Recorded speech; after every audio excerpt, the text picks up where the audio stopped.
bansos ini sungguh luar biasa. Karena bansos itu cukup banyak memang yang masuk kepada masyarakat. Ada yang namanya PKH, ada yang bantuan langsung tunai, ada yang lainnya lagi. Nah,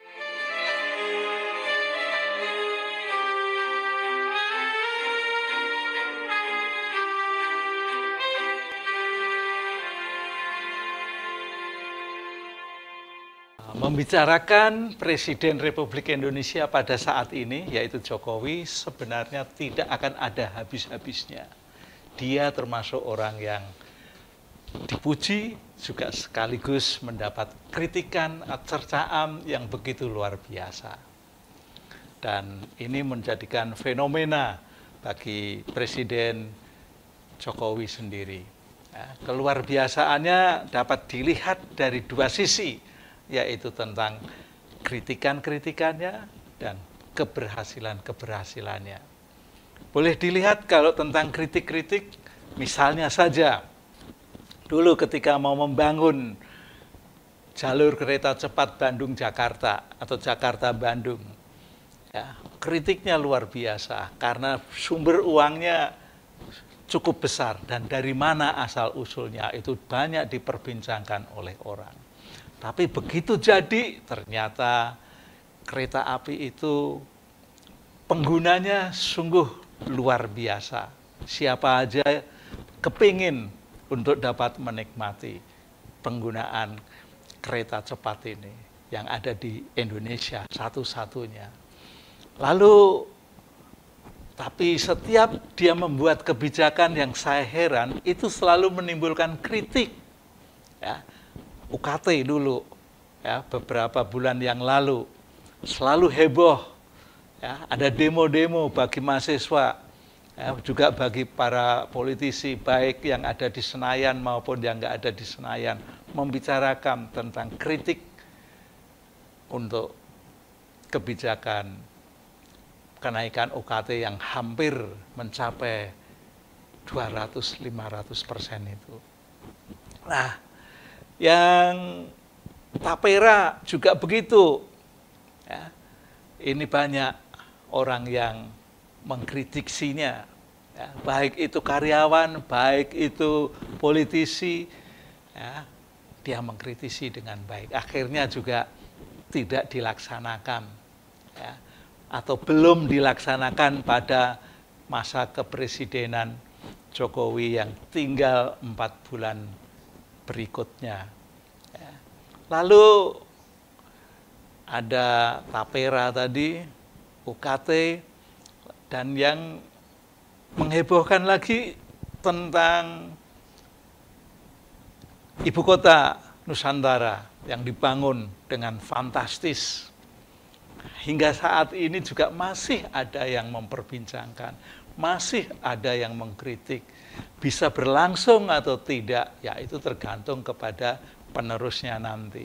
Ini juga pembangunan yang spektakuler, butuh dana yang sangat luar biasa. Dan kritik yang paling tajam sebetulnya yaitu menjelang pelaksanaan pemilu sampai pemilu presiden dan pileg kemarin pada bulan Februari yang lalu. Itu kritiknya tajam sekali. Bahkan masuk di dalam gugatan melalui persidangan MK. Ya, tapi toh lagi-lagi posisi persidangan dimenangkan, tidak ada persoalan yang berhubungan dengan Jokowi. Nah, itulah luar biasanya Jokowi.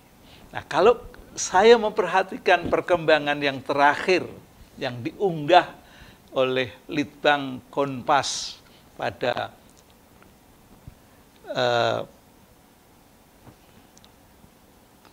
20 Juni ini, ya, dan itu dilakukan surveinya pada bulan Mei hingga bulan Juni, yaitu dari 27 Mei hingga 2 Juni. Hasilnya juga menunjukkan tingkat kepuasan kepada kepemimpinan atau kepemerintahan, kepresidenan Jokowi ini, ya, hasilnya juga luar biasa. Ya, dan itu juga saya katakan hasil yang spektakuler karena hasilnya mencapai 75,6%. Ya. Dari hasil survei itu tentu menunjukkan bahwa Jokowi memang diakui sebagai presiden yang dapat menjalankan kepemimpinannya dengan baik. Mengapa demikian? Ya karena survei itu juga dilakukan di seluruh belahan provinsi-provinsi yang ada di Indonesia, sekalipun data yang digunakan hanya 1.200 saja. Itu pun menurut teori-teori untuk penelitian sah-sah saja. Jadi untuk mewakili Indonesia tidak selalu harus seluruh rakyat diminta untuk berpendapat. Ya. Tapi sebagai sampel sudah dapat mewujudkan bahwa penelitian itu, survei itu dapat dinyatakan akurat dan tidak akurat atas dasar metode dan pelaksanaannya. Nah, dari penilaian masyarakat atas survei, atas penelitian dari Litbang Kompas ya, yang diunggah di 20 Juni itu yang dinyatakan bahwa ada kenaikan tingkat kepuasan pada periode kedua ini. Ya, sungguh luar biasa. Kalau saya memperhatikan atas laporan yang dikemukakan oleh oleh manajer Litbang Kompas, Toto Supriyaning Tias, itu angka-angkanya memang boleh dikatakan fantastis. Ya, dari 4 kajian yang mendapat sorotan dari survei itu, yaitu bidang politik, bidang ekonomi, bidang kesejahteraan, dan bidang hukum. Di 3 hal yang berhubungan dengan bidang politik, bidang ekonomi, dan bidang kesejahteraan sosial ini boleh dikatakan nilainya sangat fantastis. Untuk bidang politik mencapai 85,5%. Ya, selama kepemimpinan, baik periode yang dulu maupun periode yang pertama dan di masa-masa kepemimpinannya Jokowi yang boleh dikatakan tinggal beberapa bulan atau istilah kasarnya yang sudah ada di ujung tanduk, ya, itu boleh dikatakan suasana politik di Indonesia terkendali, aman, tidak ada huru-hara, bahkan demo-demo pada masa menjelang pemilihan presiden itu juga dapat terkendali dengan baik dan semua demo-demo itu berlangsung dengan nyaman tanpa ada peristiwa yang menimbulkan kegaduhan secara nasional. Ya, semuanya dapat dilokalisir dengan baik. Nah, untuk bidang ekonomi ini sorotannya agak turun dibanding politik, yaitu hanya 65,1%. Ya, 55,1%. Ya. Dan ini sebetulnya ya, perkembangan ya, dampak-dampak perekonomian tidak begitu ada.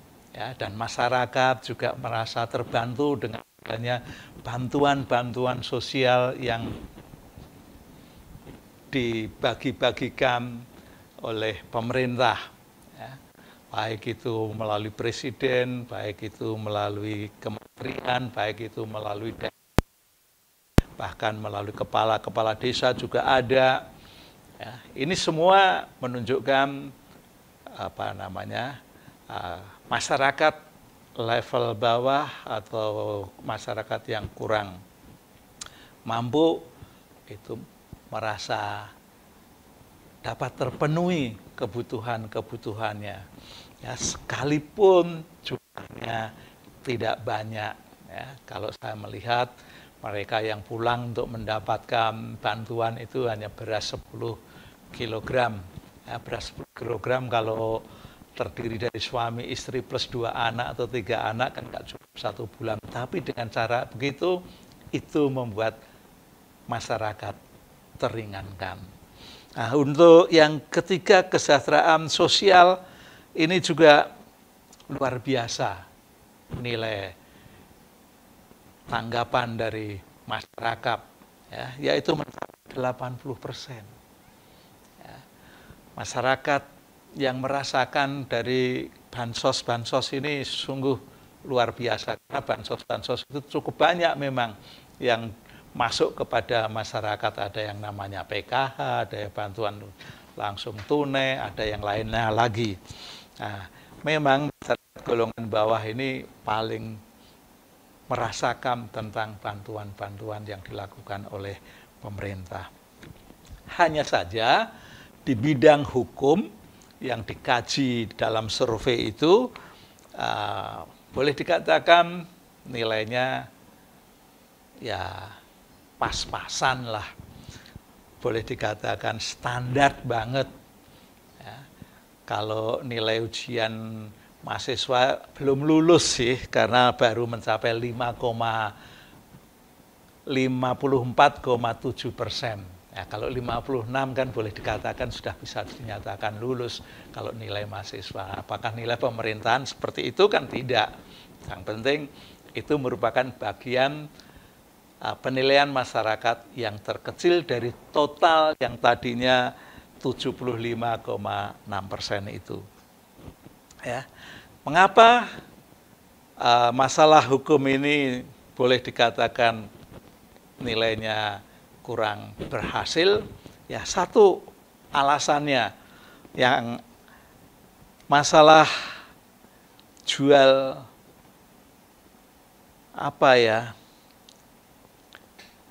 belum bisa memberantas masalah suap, belum bisa memberantas masalah korupsi. Ya. Masih ada kasus-kasus hukum yang banyak belum terselesaikan. Ya. Bahkan kasus yang di Cirebon yang sudah 4 tahun yang lalu muncul lagi. Ya, ini kan menandakan bahwa persoalan hukum kita memang tidak baik-baik saja. Apalagi ditambah dengan kasus yang MK 90 dan MA nomor 23 ya, tahun lalu dan sekarang ini. Itu kan juga sebetulnya menjadikan permasalahan tersendiri dalam persoalan hukum. Hanya memang hukum ini kadang-kadang bisa ditafsirkan di banyak hal ya. Memang ya para ahli hukum ini bisa berdialog dengan baik untuk hal yang lemah jadi kuat, yang kuat jadi lemah, itu bisa saja terjadi.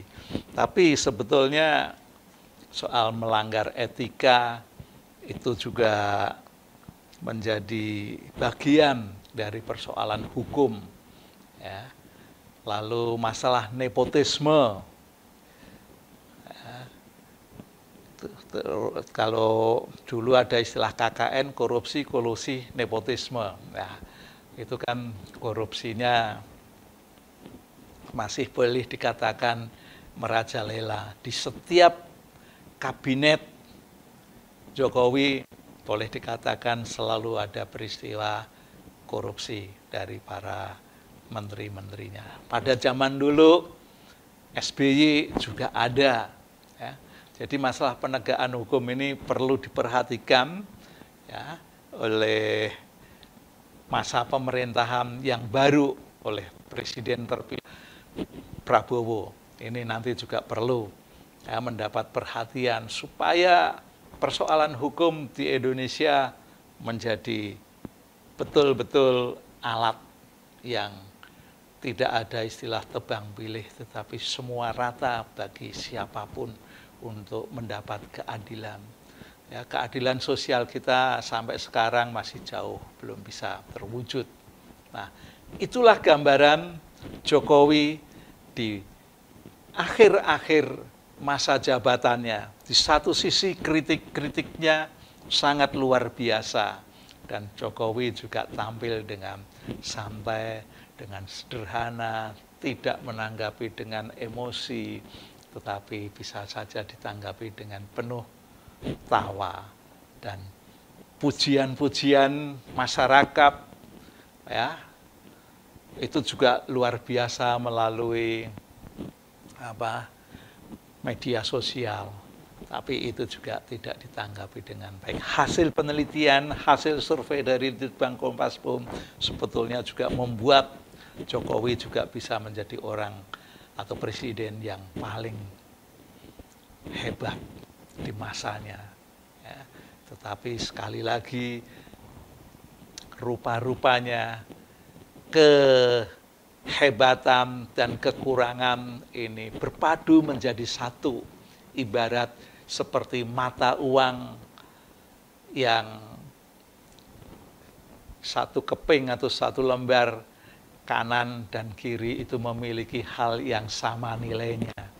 Ya, begitu juga dengan masa kepemimpinan Presiden Jokowi di ujung kepemimpinan yang tinggal 3 bulan ini juga ada keseimbangan antara hal yang baik dan hal yang kurang baik, hal yang bercahaya dan yang kurang bercahaya, hal yang terang dan hal yang gelap, itu menjadi satu di dalam diri Jokowi selaku presiden. Mudah-mudahan dia dapat mengakhiri dengan baik di masa jabatannya tanpa ada persoalan-persoalan yang membuat dia harus frustasi.